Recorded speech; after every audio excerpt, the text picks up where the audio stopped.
यूहन्ना 21 उसकी 15 आयत को आप अपनी स्क्रीन के ऊपर पढ़ेंगे।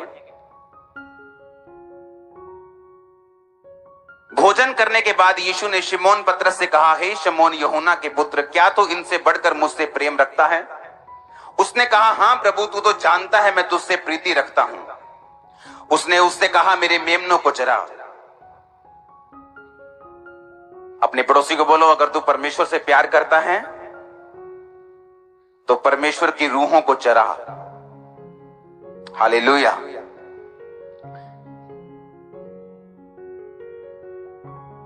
उसने दूसरी बार उससे कहा, हे शमूएल यूहन्ना के पुत्र, क्या तू मुझसे प्रेम रखता है? उसने कहा, हां प्रभु, तू जानता है मैं तुझसे प्रीति रखता हूं। उसने कहा, मेरी भेड़ों की रखवाली कर। उसने तीसरी बार उससे कहा, हे शमूएल यूहन्ना के पुत्र, क्या तू मुझसे प्रीति रखता है? पतरस उदास हुआ और उसने तीसरी बार ऐसा कहा, क्या तू मुझसे प्रीति रखता है? पतरस उदास हो गया क्योंकि उसको शक पड़ गया। उसको पता नहीं, ऐसा लगने लगा कि शायद परमेश्वर ऐसा समझ रहा है कि मैं उससे प्यार नहीं करता हूं, लेकिन मैं तो करता हूं।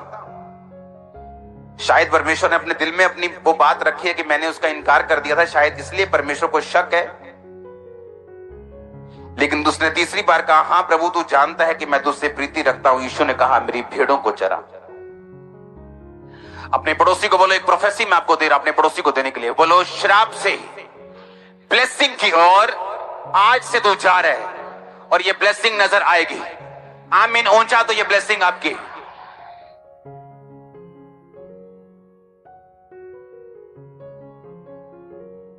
यीशु मसीह ने कहा, जैसा तू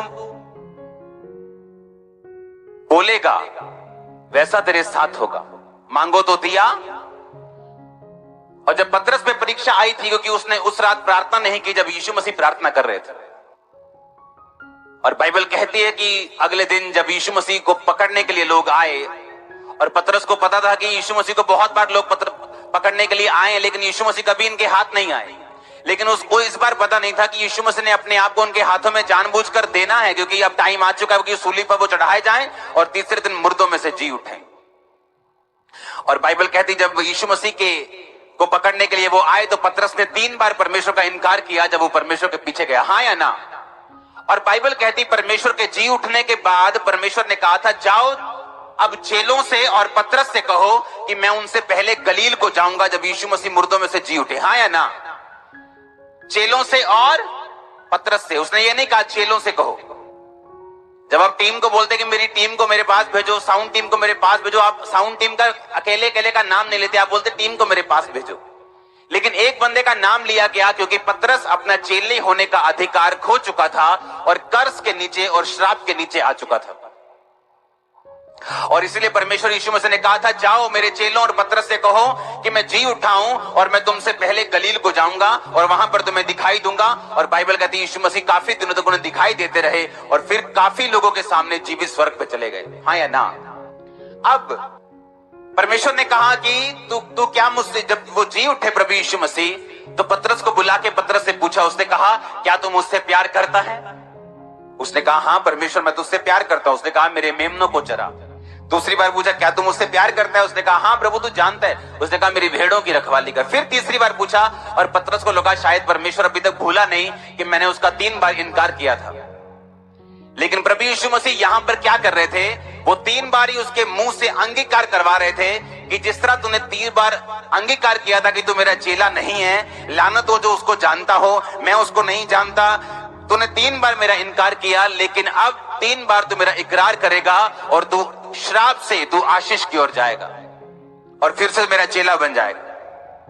आप मेरी बात समझ रहे कि नहीं? अब मैं आपको एक बात बताना चाहता हूं। पतरस जो परमेश्वर से दूर हो चुका था, इनकार कर चुका था, और उसको ब्लेसिंग में लेके आने के लिए परमेश्वर ने किस तरीके का उपयोग किया। याद रखो, अगर आप 10 साल भी अपनी आशीष का इंतजार करते रहेंगे तो इंतजार करते ही रहेंगे, वो आशीष आपके पास नहीं आएगी।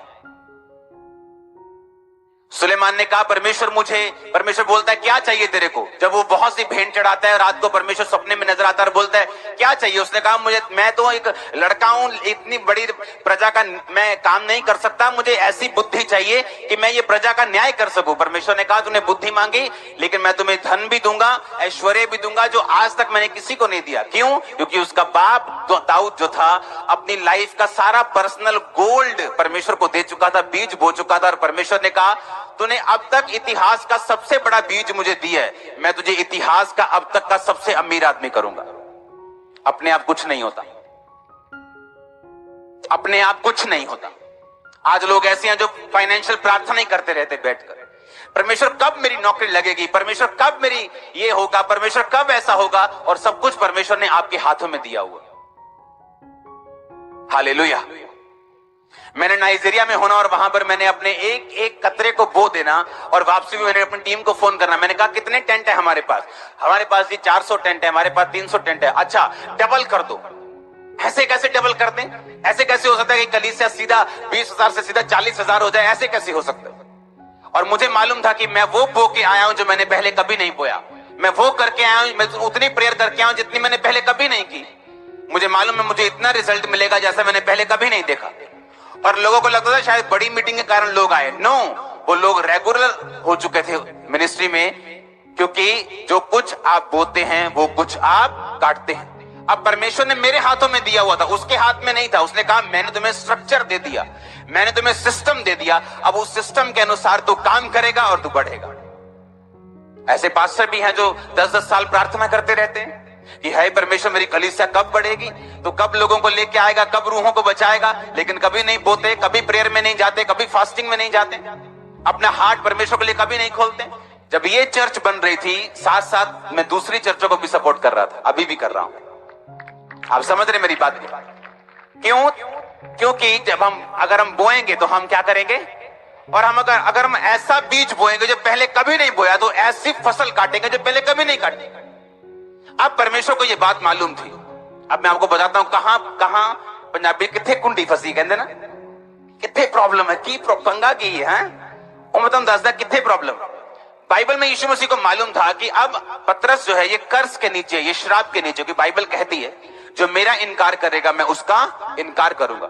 मैं भी अपने पिता के दूतों के सामने बोल दूंगा कि ये मेरा बेटा या बेटी नहीं, मैं इसको जानता तक नहीं। इसका मतलब वो नरक का अधिकारी है, स्वर्ग का अधिकारी नहीं, वो कर्ज के नीचे, वो श्राप के नीचे। इसका मतलब परमेश्वर को मालूम था कि पतरस श्राप के नीचे है, जब तक ये अंगीकार नहीं करेगा दोबारा से, और जब तक ये वो काम नहीं करेगा जिस काम के साथ ब्लेसिंग मिलती है। और पतरस को बुला के परमेश्वर ने कहा तू प्यार करता है मुझसे? हाँ, मेरे मेमनों को चरा। फिर पूछा मुझसे प्यार करता है? उसने कहा हाँ, मेरी भेड़ों की रखवाली कर। फिर तीसरी बार सचमुच मुझसे प्यार करता है? उसने कहा हाँ प्रभु, तू जानता है मैं तुझसे प्यार करता हूं, मेरे भेड़ों को चरा।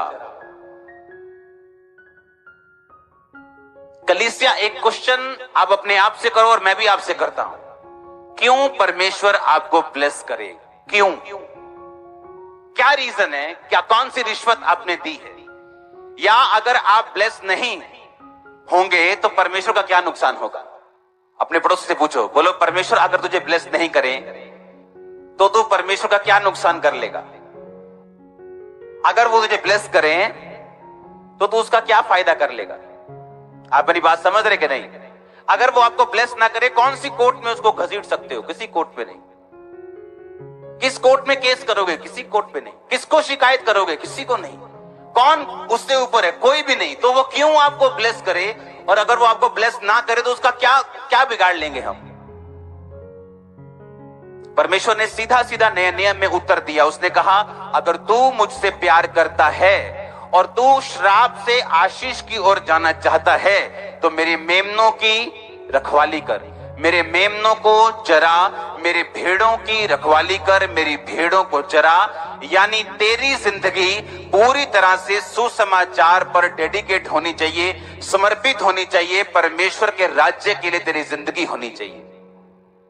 अगर तू ऐसा करता है, अगर तू ऐसा है तो परमेश्वर ने कहा हां, तो फिर मैं ये जान जाऊंगा कि तू सचमुच मुझसे क्या करता है?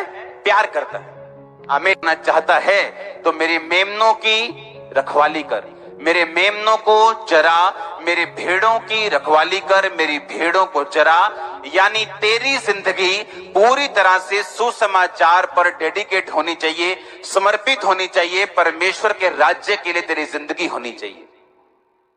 अगर तू ऐसा करता है, अगर तू ऐसा है, तो परमेश्वर ने कहा हाँ, तू फिर मैं ये जान जाऊंगा कि तू सचमुच मुझसे क्या करता है,